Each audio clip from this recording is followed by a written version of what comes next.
పరస్పరం కలిసి ఉండాలి. శైతాన్ ఏం చేస్తాడు? మన మధ్యలో దూరడానికి ప్రయత్నం చేస్తాడు. సోదరులారా, మన మధ్యలో దూరడానికి ప్రయత్నం చేస్తాడు.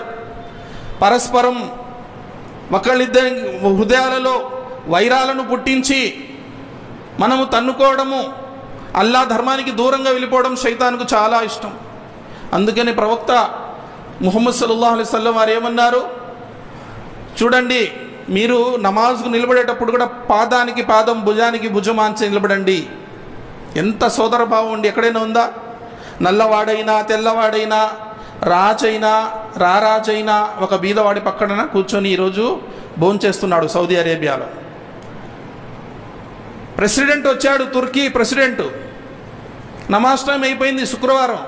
ఆయన అందరూ వెనక లాస్ట్ సఫ్లో ప్లేస్ దొరికితే అక్కడ నమాజ్ చదువుకుని వెళ్ళిపోయాడు. ముందున్న వాళ్ళకి తెలియని కూడా తెలీదు, వెనక మన దేశ నాయకుడు వచ్చాడు నమాజ్ చదివాడు వెనక అని చెప్పి. అది నిజమైనటువంటి మానవత్వము.